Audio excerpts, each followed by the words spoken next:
जालौन जिल्हा पोलीस ठाण्यामध्ये अरुण कुमार हा पोलीस इन्स्पेक्टर म्हणून काम करत होता. त्याची प्रतिमा पोलीस विभागात खूप चांगली होती. तो शांत स्वभावाचा, हसतमुख आणि कडक अधिकारी म्हणून ओळखला जात होता.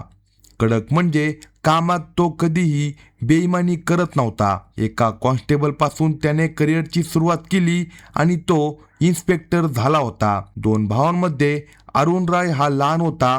अरुण राय याने गोरखपूरच्या विकासनगर एक्सटेन्शनमध्ये गोरखधाम मंदिराजवळ आवास विकास कॉलनीमध्ये जमीन घेऊन घर बांधलं होतं.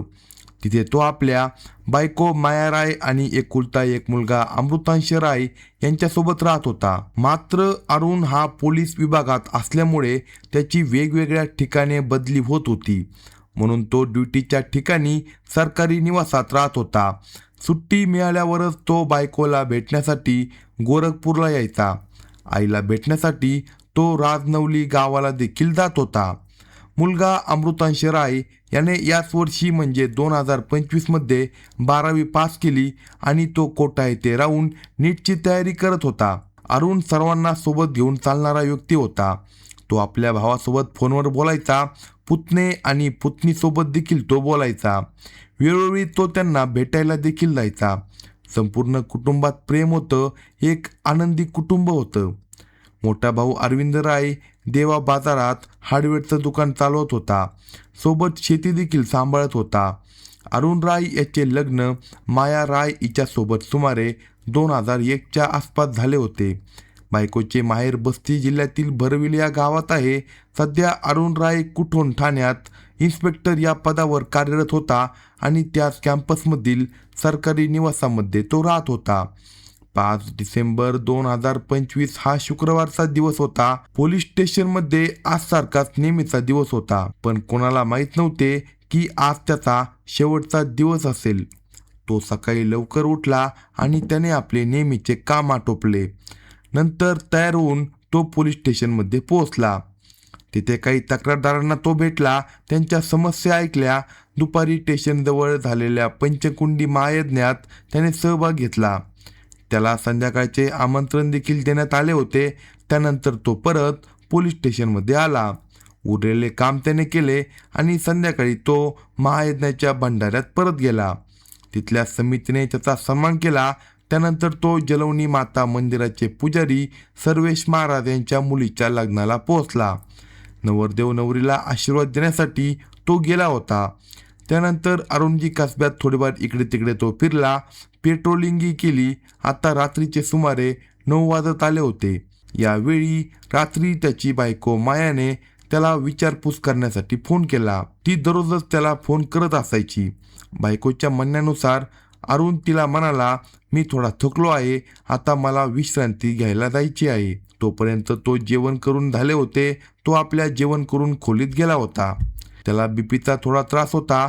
त्याच्या गोळ्या त्याला चालू होत्या. नवऱ्याचे बोलणे ऐकून बायकोला वाटले तो थकला आहे. ती समजली आणि तिने फोन ठेवला. आता अरुणला पोलीस ठाण्याच्या क्वार्टरमध्ये जाऊन थोडाच वेळ झाला होता की सुमारे 9:15 वाजता एक जोराचा आवाज संपूर्ण पोलीस कॅम्पमध्ये घुमला. आजूबाजूच्या क्वार्टरमध्ये राहणारे इतर अधिकारी, कॉन्स्टेबल आणि पोलीस स्टेशन ड्युटीवर असलेले पोलीस कर्मचारी सर्वांनी हा आवाज ऐकला. गोंधळ उडाला की इन्स्पेक्टर साहेबांनी स्वतःबरोबर काहीतरी केलं आहे. घाईघाईने स्टाफमधील लोक त्यांच्या क्वार्टरकडे धावले. फ्लॅटचा दरवाजा उघडाच होता. त्यांच्या खोलीचा दरवाजा देखील उघडा होता. जेव्हा स्टाफ आतमध्ये गेला तेव्हा त्यांनी पाहिलं की खाटेवर मच्छरदाणीच्या आत इन्स्पेक्टर साहेब पडले होते. आजूबाजूला रक्त पसरलं होतं. त्याच्या छातीवर, पोटावर त्याची सर्व्हिस रिव्हॉल्वर ठेवली होती. लोकांना समजलं की काय घडलं आहे. डोक्यावर जखमेचा ठसा होता. गोळी डोक्यातून आरपार जाऊन भिंतीवर जाऊन लागली होती. क्षणाचाही विलंब न करता स्टाफने त्यांना उचललं आणि हॉस्पिटलमध्ये नेलं. डॉक्टरांनी त्यांना उरईच्या मेडिकल कॉलेजला रेफर केलं. दरम्यान संपूर्ण शहरात या बातमीची चर्चा पसरली. काही मीडिया रिपोर्ट्सपर्यंत देखील ही बातमी पोहोचली. सुमारे 9:30 वाजण्याच्या दरम्यान गोरखपूरमध्ये राहणाऱ्या बायको माया राय हिच्यापर्यंत ही बातमी पोहोचली की जालौनच्या कुटोड ठाण्याचे पोलीस अधिकारी याने असं काहीतरी केलं आहे. बायको घाबरून गेली आणि पुणे फोन लावायला सुरुवात केली.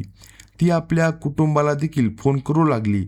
रात्री सुमारे 10 वाजेपर्यंत पोलिसांकडून देखील कुटुंबाशी संपर्क करण्यात आला. त्यांना उरई रुग्णालयात पोहोचण्यास सांगितलं गेलं. ही घटना अतिशय संवेदनशील होती. जिल्ह्याचे DM आणि SP सुद्धा रुग्णालयात पोहोचले होते.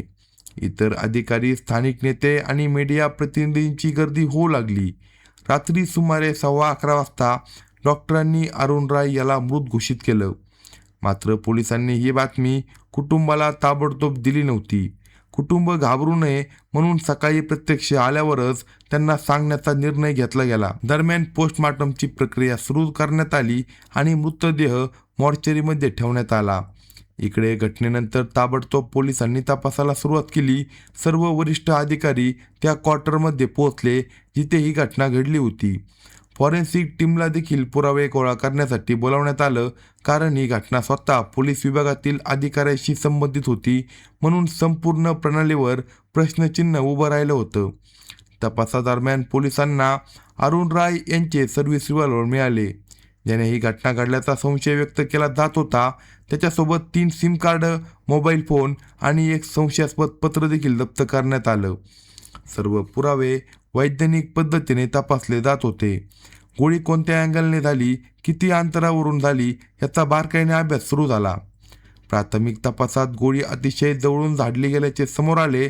मात्र प्रकरण जितके सरळ दिसत होतं तितकं ते नव्हतं. त्या रात्री अरुण राय यांच्या क्वार्टरमध्ये नेमकं कोण आलं होतं, दरवाजे उघडा का होता आणि घटनेच्या आधी ते कोणासोबत सतत फोनवर बोलत होते, या सर्व प्रश्नांची उत्तरे शोधण्यासाठी पोलिसांनी CCTV फुटेज तपासायला सुरुवात केली.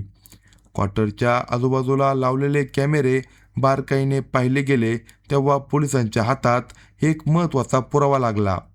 5 डिसेंबरच्या रात्री सुमारे 9:15 वाजता एक महिला क्वार्टरच्या मागच्या रस्त्याने आत जाताना दिसली आणि फक्त 3 मिनिटांनी म्हणजे 9:18 तीच महिला घाईघाईने बाहेर पडताना दिसली.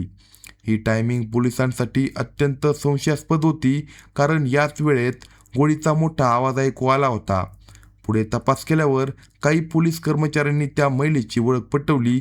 ती कुणी साधी व्यक्ती नव्हती, तर 28 वर्षाची महिला कॉन्स्टेबल मीनाक्षी शर्मा होती. पोलिसांनी तात्काळ मीनाक्षी शर्मा हिची संपूर्ण माहिती काढायला सुरुवात केली. दरम्यान अरुण राय यांच्या कॉल डिटेलची देखील तपासणी सुरू होती. तपासात समोर आले की 2 डिसेंबर ते 5 डिसेंबर या फक्त 3 दिवसात अरुण राय आणि मीनाक्षी यांच्यात 100पेक्षा जास्त वेळा बोलणे झाले होते. त्यामध्ये बहुतेक व्हिडिओ कॉल होते.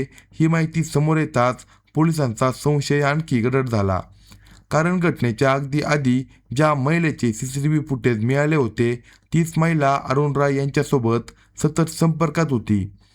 त्यानंतर 6 डिसेंबर रोजी दुपारी सुमारे 3 वाजता मीनाक्षी शर्मा हिच्या विरुद्ध FIR नोंदवण्यात आली. मात्र त्यावेळी मीनाक्षी आपल्या निवासस्थानी मिळाली नाही. तिचा मोबाईल फोन देखील बंद होता. त्यामुळे पोलिसांचा संशय आणखी बळावला की मीनाक्षी नक्कीच काहीतरी लपवत आहे. त्यानंतर तिचा शोध घेण्यासाठी पोलिसांची पथके तैनात करण्यात आली आणि अखेरीस 6 डिसेंबरच्या संध्याकाळपर्यंत पोलिसांनी मीनाक्षी शर्मा हिला ताब्यात घेतलं. मीनाक्षी शर्मा हिला ताब्यात घेतल्यानंतर पोलिसांनी तिची सखोल चौकशी सुरू केली. सुरुवातीला तिने नेहमीप्रमाणे सर्व आरोप नाकारणे सुरू केले. मात्र पोलिसांकडे CCTV फुटेज, कॉल डिटेल्स आणि इतर तांत्रिक पुरावे होते. त्यामुळे तिच्यावर दबाव वाढत गेला. चौकशी दरम्यान मीनाक्षीने हे मान्य केलं की ती त्या रात्री अरुण राय याच्या क्वार्टरमध्ये गेली होती, परंतु तिने दावा केला की ती तिथे पोहोचली तेव्हा अरुण राय आधीच रक्ताच्या थारोळ्यात पडला होता. तिच्या म्हणण्यानुसार ते दृश्य पाहताच ती घाबरली आणि ताबडतोब बाहेर पळाली. मात्र CCTV फुटेज काही वेगळीच कहाणी सांगत होते.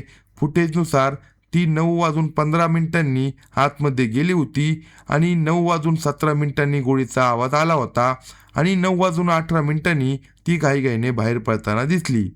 म्हणजे फक्त 3 मिनिटात क्वार्टरच्या आत नेमकं काय घडलं, हा सर्वात मोठा प्रश्न पोलिसांसमोर उभा राहिला.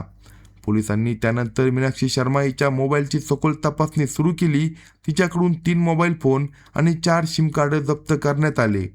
तसेच अरुण राय याच्या फोनमधून देखील 3 सिम कार्ड मिळाले. डिजिटल फॉरेन्सिक तपासात अनेक धक्कादायक माहिती समोर यायला सुरुवात झाली. मीडिया रिपोर्टनुसार मीनाक्षी ही इन्स्पेक्टर अरुण राय याच्यावर पैशासाठी दबाव टाकत होती.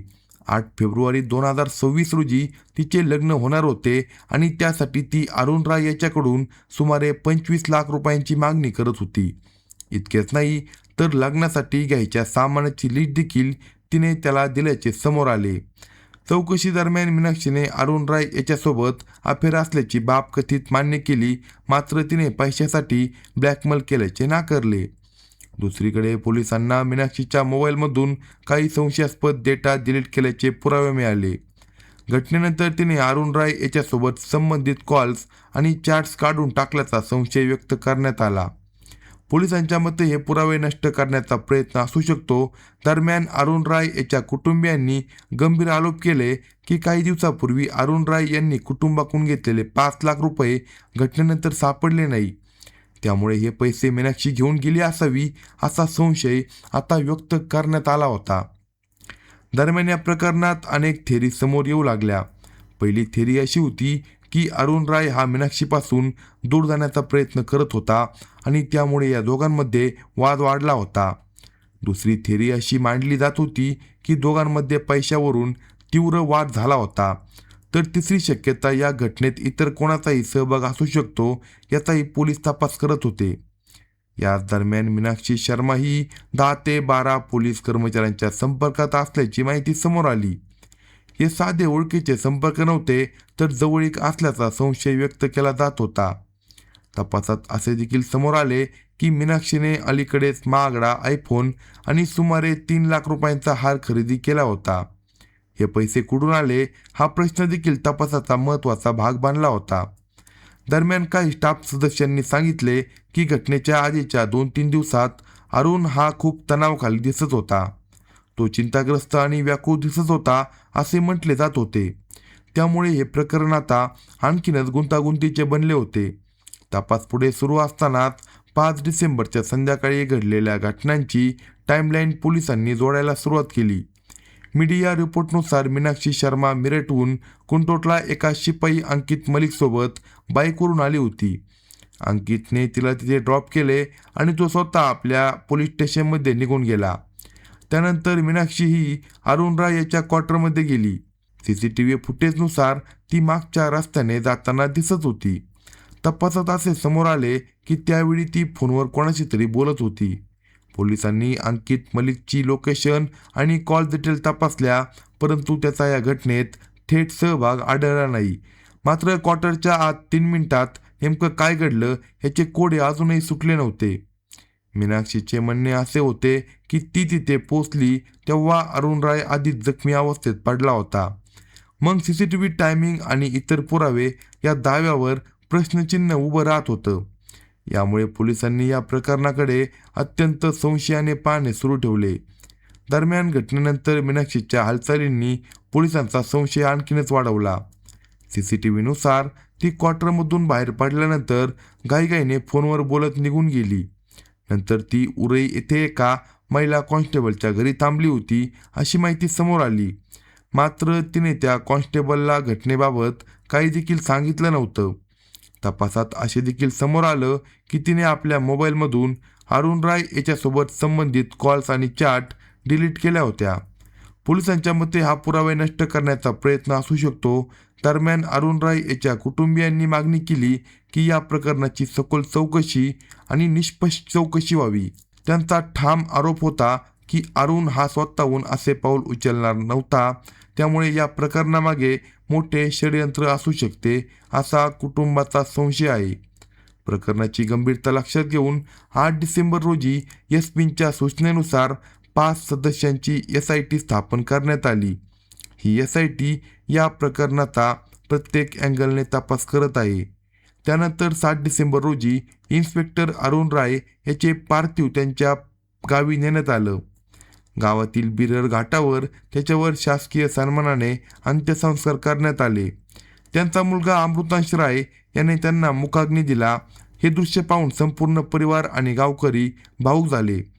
पोलीस विभागाकडून त्यांना गार्ड ऑफ ऑनर देखील देण्यात आला. दुसरीकडे मीनाक्षी शर्मा हिला अटक केल्यानंतर तिला न्यायालयात हजर करण्यात आले आणि तिची पोलीस कोठडी मंजूर झाली.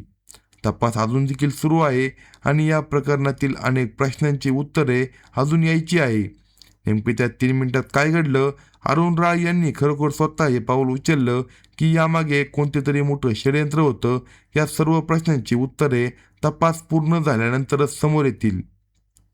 अशाच नवनवीन क्राईम स्टोरी ऐकण्यासाठी कलम 302 या मराठी चॅनेलला लगेच सबस्क्राईब करा आणि आपल्या प्रतिक्रिया कमेंट बॉक्समध्ये कळवा.